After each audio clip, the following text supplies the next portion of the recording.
एक बार भगवान कृष्ण का शंकर जी से युद्ध हो गया। शंकर जी और भगवान कृष्ण की हो गई लड़ाई। बोलो हाँ। किस बात से लड़ाई हुई? शंकर जी के एक चेला है बाणासुर। शंकर जी के एक चेला कौन है? बाणासुर। और ये शंकर जी के बड़े पक्के चेला है।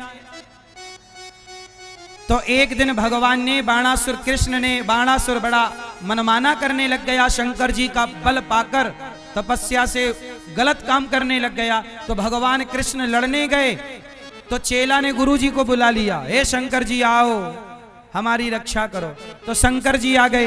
तो शंकर जी और कन्हैया आमने सामने हो गए। तो भगवान कृष्ण बोले, भोलेनाथ चेले का पक्ष ना लो, चेला गलत है आपका। तो शंकर जी बोले, देखो भले गलत है प्रभु, पर हमें तो अपने चेला की रक्षा करनी पड़ेगी ना, चेला हमारा है।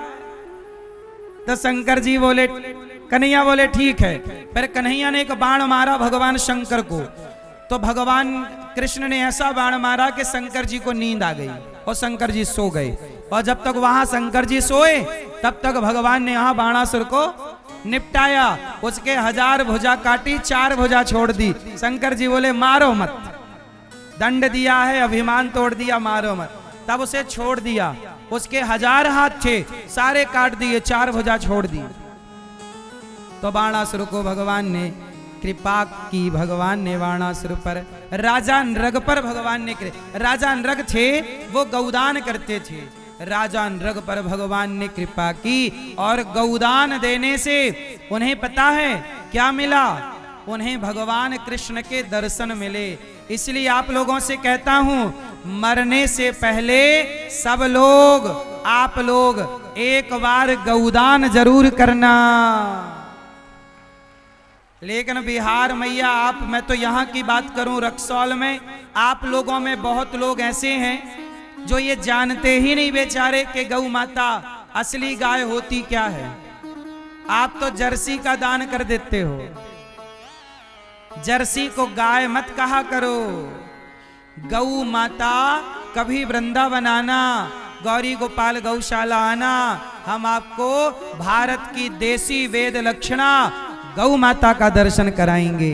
कभी वृंदावन आना, गौदान करना, गौ माता की सेवा करना, गाय को चाह जीवन में गौदान जरूर करना, क्योंकि गौदान करने वाला ही वैतरणी नाम का एक नरक होता है। मैं बचपन में गाय चराता था, तो गैया ना, बारिश में नदियों में पानी ज्यादा होता है, तो नदी के पार गैया चरने जाया करती थी। तो गैया जब पार जाती ना, तो हम लोग गाय की पूंछ पकड़ लेते थे।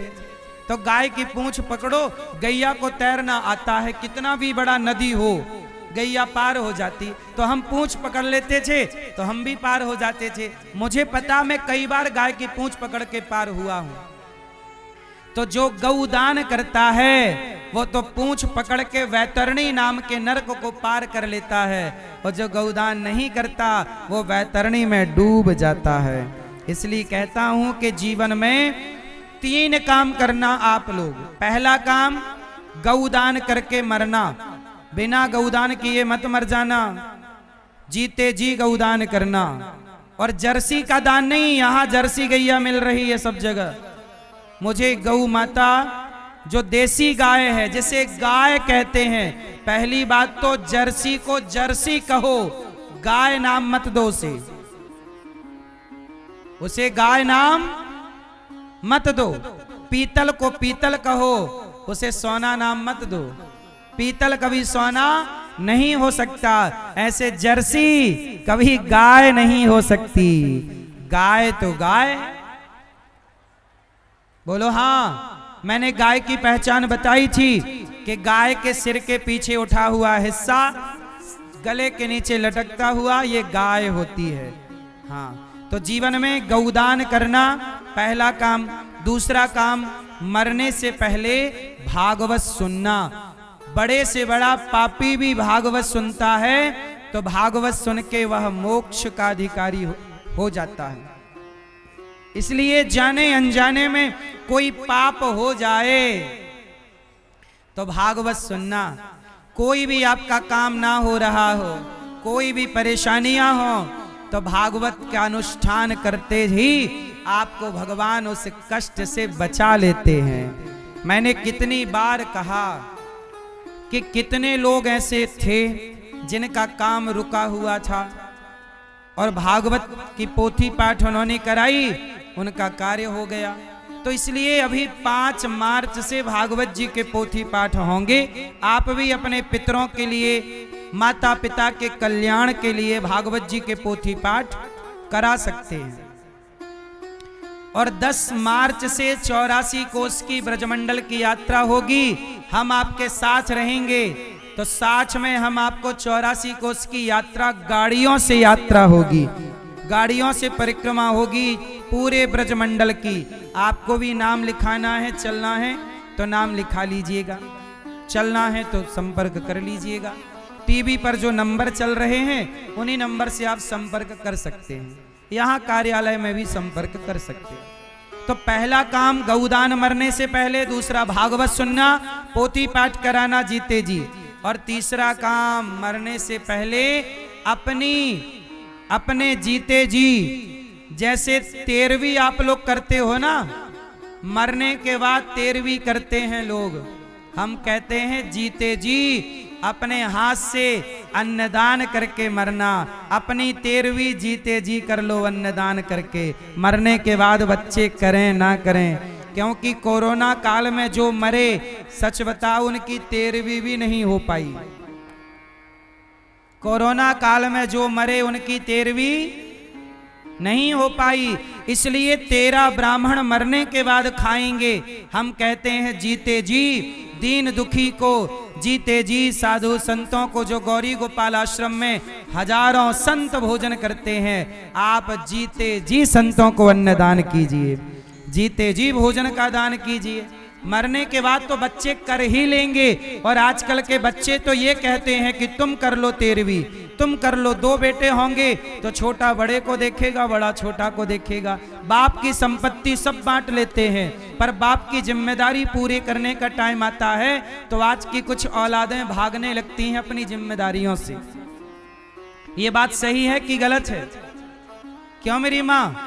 इसलिए कहता हूं कि अपनी 13वीं अपने हाथ से कर लो जीते जी। भाई ये हम कर रहे, इसलिए ये दास, इसलिए कहता हूं तैयारी कर लो थोड़ी थोड़ी अपनी जाने की। यहाँ की तैयारियां पूरी हो गई, रहने के लिए आपने घर बना लिया, सब कुछ कर लिया, यहाँ की तैयारियां हो गई, अब थोड़ा वहां की तैयारी। अच्छा ये बताओ, जब आप लोग मरोगे तो आपके संग क्या जाएगा?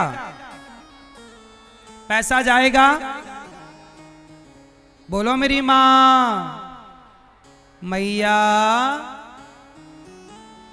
सोना चांदी जाएगा? ये हार वार जो बनवा के रखी हो तिजोरी में मैया, ये जाएगा? नहीं। आपके साथ क्या जाएगा? देखो ये हमारी मैया बेचारी इतनी वृद्ध हैं, व्हील चेयर पर आई हैं, लेकिन इनकी श्रद्धा देखिए कि व्हील चेयर पर बैठकर भी मैया कथा प्रेम से सुन रही हैं। इतनी वृद्ध हैं, ये समझ रही हैं कि मेरा साथी कौन है। आप भी समय रहते समझ जाओ, कितना भी पैसा कमा लो, आपका पैसा आपका साथी ना होगा। जो आप जीते जी पुण्य करोगे, किसी साधु संत को भोजन कराओगे, दीन दुखी की सेवा करोगे, वही पुण्य हमारे संग चलेगा। इसलिए हम रोज आपको कहते हैं, रोज कहते हैं, भला की जय भला होगा, बुरा की जय बुरा होगा। भला की जय भला होगा, बुरा की जय बुरा होगा। वही लिख लिख कर क्या होगा, यही सबको चुकाना है। मैया जी झूठ मत बोलो, प्रभु के पास जाना है। मैया जी झूठ मत बोलो, मैया जी झूठ मत बोलो। भैया जी झूठ मत बोलो, भैया जी झूठ मत बोलो। भैया जी झूठ मत बोलो, प्रभु के पास जाना है। भैया जी झूठ मत बोलो, प्रभु के पास जाना है।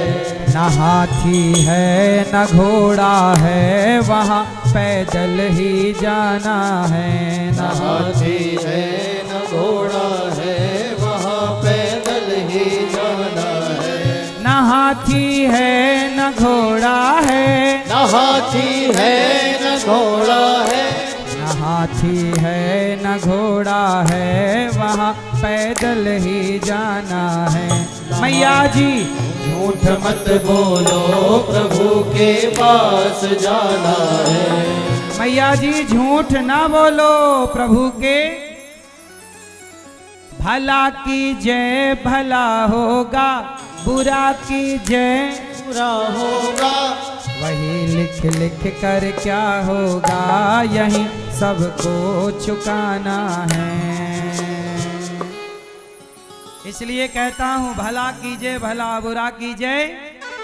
आप अच्छा करो अच्छा होगा। कोशिश करिए कि आप अच्छा ही करते रहें। ए भाई ये मोबाइल क्यों चमका रहे हो आंख में?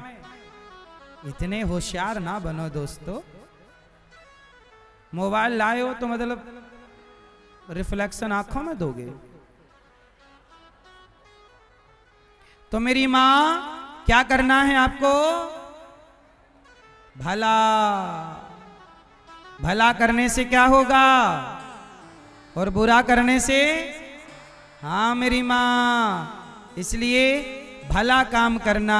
राजा नृग पर भगवान ने कृपा की और पौंड्रक काशीराज द्विज का उद्धार कर दिया।